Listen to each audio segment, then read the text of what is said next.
नमस्कार, मेरा नाम प्रशांत है और आप देखना शुरू कर चुके हैं भारत एक सोच।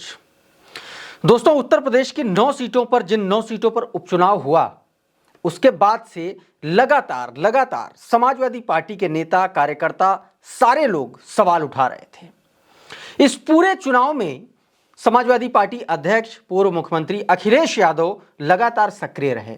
ना सिर्फ सोशल मीडिया पर बल्कि वो ग्राउंड पर भी मुस्तैद नजर आए।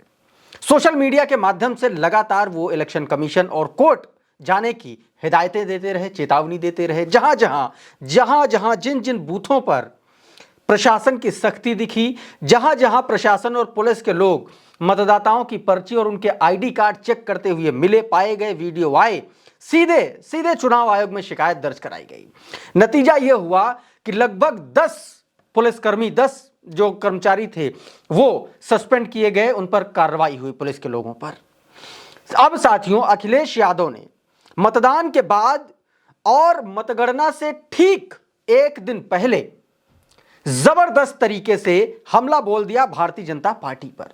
और यह पहली बार है जब अखिलेश यादव ने, याद कीजिए मीरापुर की उस घटना को जिसमें एक सब इंस्पेक्टर, माफ कीजिएगा एसओ, जिसने सीधे तौर पर एक महिला पर पिस्टल तान दी, रिवॉल्वर तान दी, उसको लेकर के अखिलेश यादव ने पहली बार इतनी आक्रामक तरीके से बोले, वो भी उत्तर प्रदेश से नहीं, राजस्थान की राजधानी जयपुर से उन्होंने उत्तर प्रदेश की भारतीय जनता पार्टी की सरकार को ललकारा है। सीधे तौर पर अखिलेश यादव ने सीधे तौर पर कहा कि क्या महिलाओं को अब वोट डालने से भारतीय जनता पार्टी की सरकार और प्रशासन रोकेगी क्या? उन्होंने सीधे तौर पर उस महिला की तारीफ करते हुए कहा कि मैं ऐसी महिलाओं को सल्यूट करता हूं, उनका सम्मान करता हूं, उनको बधाई देना चाहता हूं, जिन्होंने इतना साहस दिखाया और पुलिस के रिवॉल्वर के सामने भी वो डटी रही। इतना ही नहीं दोस्तों, अखिलेश यादव ने उस इंस्पेक्टर की, उस एसएचओ की पूरी की पूरी कुंडली खोल करके रख दी मीडिया के कैमरों के सामने। अखिलेश यादव ने क्या कुछ कहा है, राजीव शर्मा जो इंस्पेक्टर है उसको लेकर के क्या खुलासा बड़ा किया है अखिलेश यादव ने, जरा सुन लीजिए उन्हीं के मुंह से। का पिस्टल जो दिखाई पुलिस ने, क्या महिलाओं को आप रोकोगे वोट डालने के लिए? मैं उन बहादुर अपनी माताओं को, बहनों को मैं बधाई देना चाहता हूँ। उन्होंने वो साहस दिखाया, वो रिवॉल्वर, वो गोली, और इंस्पेक्टर से नहीं डरे। वो इंस्पेक्टर ऐसा है जो अभी कुछ दिन पहले रिश्वत ली थी उसने, और रिश्वत में 1 लाख रुपए वापस करे गए थे। 1 लाख रुपए वापस हुए रिश्वत में। अभी सुनने में आया कुछ पुलिस वाले राजस्थान में पकड़े गए, यूपी पुलिस वाले। तो इस तरीके से साथियों, अखिलेश यादव ने जहां मीरापुर की घटना में जिस तरीके से मीरापुर में वोटिंग के दौरान धांधली की तस्वीरें सामने आईं और जिस तरीके से अखिलेश यादव ने एक एक करके प्रशासन के धागे खोल दिए, वो सीधे तौर पर मीडिया के सामने नजर भी आया। इतना ही नहीं, अखिलेश यादव ने सीधे तौर पर साथियों भारतीय जनता पार्टी की सरकार में जिस तरीके से वोटों का लूट तंत्र, लोकतंत्र में वोटों के लूट तंत्र पर जिस तरीके से उन्होंने हमला बोला और जिस तरीके से उन्होंने भारतीय जनता पार्टी की सरकार को घेरा, वो भी आपको देखना और सुनना चाहिए। देखिए जरा। जो यूपी में हुआ, भारतीय जनता पार्टी ने वोट की लूट की। वो हर चुनाव कोर्ट से जीतना चाहते हैं, हर चुनाव में कुछ न कुछ लूट तंत्र अपनाते हैं। कोई कल्पना कर सकता है कि पुलिस, प्रशासन, सरकार, जिसकी जिम्मेदारी ये होती है कि वोट ज्यादा पड़े। और आप सब जानते होंगे जब कभी चुनाव होता है, इलेक्शन कमीशन ये कोशिश करता है कि ज्यादा से ज्यादा वोट निकले, ज्यादा से ज्यादा लोग वोट डाल करके जाएं। पहली बार आपने देखा होगा, कोई चैनल ऐसा नहीं है जिसने अपने कैमरे के माध्यम से ये ना देखा हो कि पुलिस, प्रशासन और अधिकारी सब लगे हुए थे कि वोट ना निकल पाए। क्या आप सोच सकते हैं कि मुसलमान अगर आप हैं, आप वोट डालने नहीं जा सकते? आप समाजवादी पार्टी के पिछड़े हैं तो वोट डालने नहीं जा सकते। समाजवादी पार्टी के आप दलित हैं तो वोट डालने नहीं जा सकते। आदिवासी अगर आप हैं तो वोट डालने नहीं जा सकते। महिलाएं हैं अगर आप, तो आप वोट डालने नहीं जा सकते। ये नए तरह का जो लोकतंत्र है, ये सबसे बड़ा खतरा पैदा हुआ है बीजेपी की सरकार में।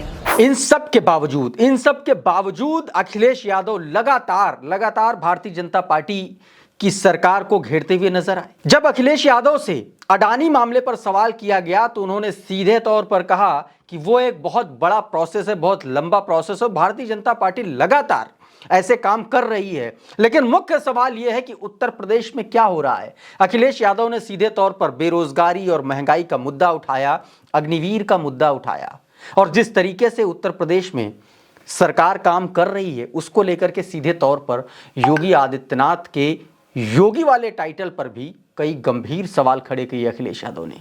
क्या कुछ कहा है, सुन लीजिए जरा। उनके बारे में क्या कहना? संभल में भी एक नया नहीं, ये चीजें चलती रहती हैं, और यूपी है तो इसलिए जानबूझ के बीजेपी चलाती है।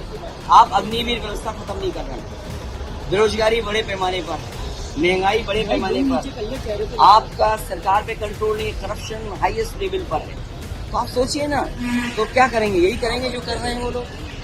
और फिर एक योगी से योग नहीं करेंगे, कोई वस्त्र से योगी थोड़ी हो जाता है, विचार से बनता है। तो साथियों, इस तरीके से अखिलेश यादव ने एक एक करके मुख्यमंत्री योगी आदित्यनाथ से लेकर के भारतीय जनता पार्टी की सरकार में जिस तरीके से जो रोल इस उपचुनाव में प्रशासन का रहा, पुलिस का रहा, उसकी पूरी की पूरी कलई खोल दी। वो भी भारतीय जनता पार्टी की सरकार के दूसरे राज्य में, जयपुर में, राजधानी जयपुर में अखिलेश यादव ने बोला।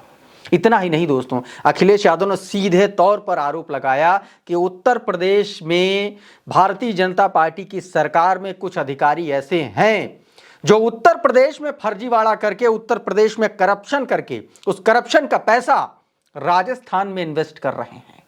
तमाम सारे ऐसे मुद्दों पर अखिलेश यादव ने भारतीय जनता पार्टी को घेरने का काम किया। सुबह नतीजे आने शुरू हो जाएंगे और उसके लिए सारी तैयारियां पुख्ता हैं समाजवादी पार्टी की। समाजवादी पार्टी के तमाम पदाधिकारी, तमाम नेता बूथों पर मौजूद हैं, स्ट्रांग रूम के बाहर मौजूद हैं, मतगणना स्थल पर मौजूद हैं।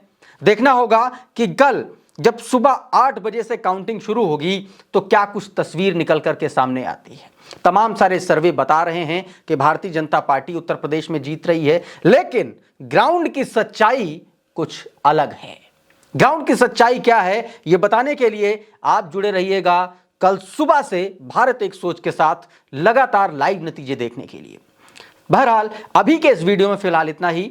हमारा ये वीडियो आपको कैसा लगा हमें कमेंट बॉक्स में ज़रूर बताइएगा। ये वीडियो अगर आपको अच्छा लगा तो इसको लाइक कर दीजिए, इसको शेयर कर दीजिए। चैनल पर नए आए हैं तो चैनल को सब्सक्राइब कर लीजिए, बेल आइकन ज़रूर दबा दीजिए ताकि इसी तरीके के तमाम वीडियोज़ आपको सबसे पहले मिलते रहें। साथियों, बहुत बहुत शुक्रिया, बहुत बहुत धन्यवाद। आप जुड़े रहिए भारत एक सोच के साथ। नमस्कार।